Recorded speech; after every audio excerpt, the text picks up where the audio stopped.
Welcome students of class 12th, subject informatics practices. This is Sachin Sharma. You will be learning new topics of your syllabus as per the CBSE board. Dear students of class 12th, I am Sachin Sharma, your teacher. Today I am going to discuss with you new chapter of Python as per the CBSE board syllabus. The name of the chapter is Cyber Safety, Cyber Laws and Cybercrime.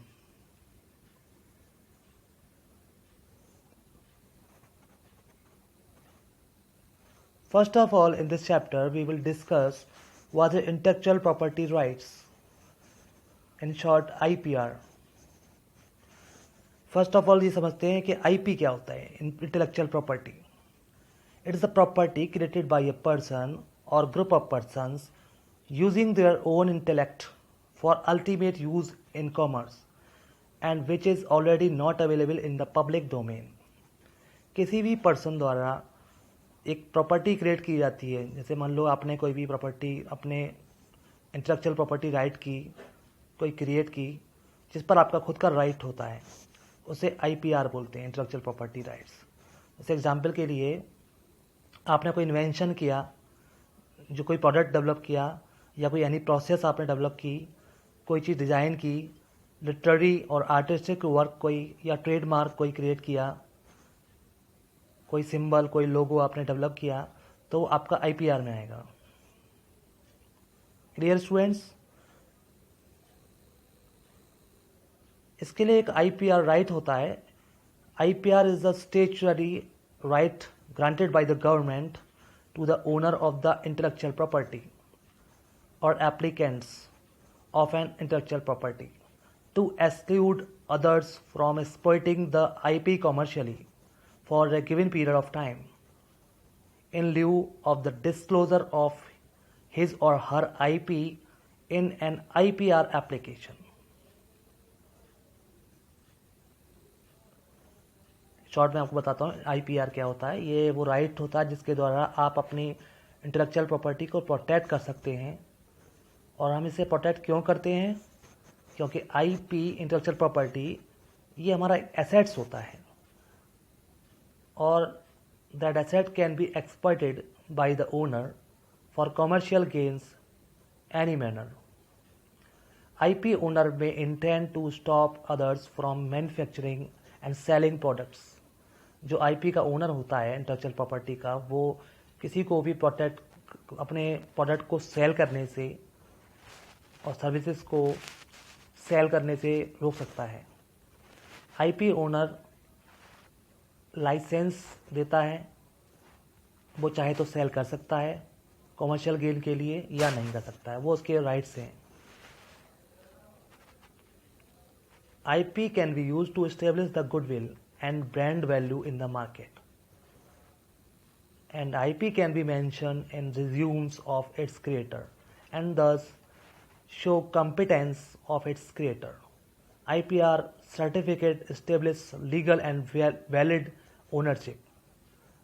इसके लिए IPR certificate issue किए जाते हैं जो कि legal और valid ownership provide करते हैं.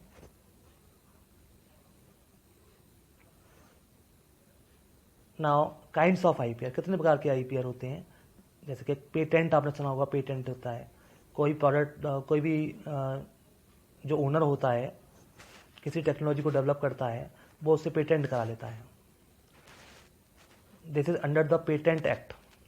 एक होता है ट्रेडमार्क, जो बिजनेस के प्रोडक्ट होते हैं, साइंस होते हैं, लोगोज और लेबल्स होते हैं, वो ट्रेडमार्क बना लेते हैं. ये भी आईपीआर के अंदर आता है. डिज़ाइंस, जो भी डिज़ाइन डेवलप की जाती है डिज़ाइनर द्वारा to protect outer ornamental configuration, ये डिज़ाइंस एक्ट के अंदर आता है. इसके बाद है GI, geographical indications. This is to protect regional specific product. Geographical indications of good acts. Copyrights क्या होता है? Copyright is to protect literary and artistic work. कोई भी लिटरेरी और आर्टिस्टिक वर्क के लिए कॉपीराइट होता है, जिसे कोई कॉपी ना कर सके, इसके प्रोटेक्शन के लिए।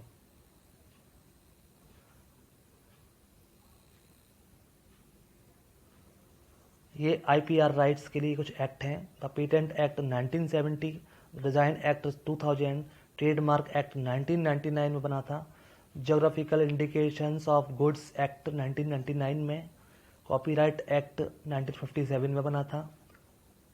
ऐसे ही और भी हैं।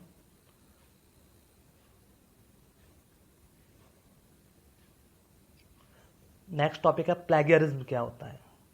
यहाँ पर हम प्लेगियरिज्म के बारे में बताना चाह रहे हैं। This is the act of presenting the words, ideas, images, sounds और the creative expressions of others as it is your creation और your own.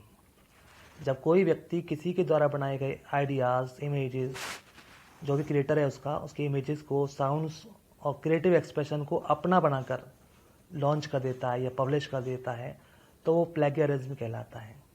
The word plagiarism is derived from the Latin word plagiar, which means to kidnap or abduct. इसका मतलब होता है kidnap करना। Why is it important to understand plagiarism? यानी कि control C control we यानी copy paste करते हैं ना, ये आप प्लेगियरिज्म के अंदर मान लीजिए। स्टूडेंट्स, आपको भी कॉपी पेस्ट नहीं करना चाहिए, अपना ओरिजिनल वर्क क्रिएट करना चाहिए। Plagiarism is a cheating. Plagiarism is an academic offense. Plagiarism is academic theft. It is stealing of intellectual property.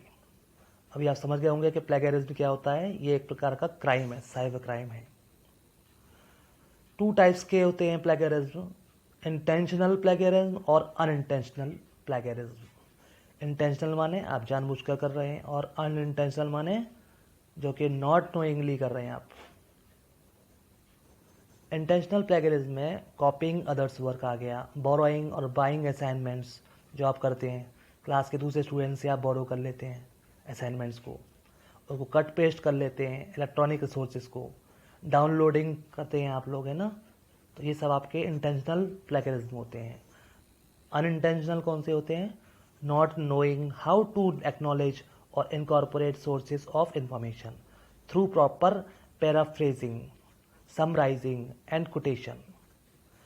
इसमें केयरलेस कॉपिंग आती है, फिर पेस्टिंग होती है, कोटिंग एक्सेसिवली, ये भी इसके अंदर आता है, कोट करना, किसी चीज पर कोटेशन देना, failure to use our own voice.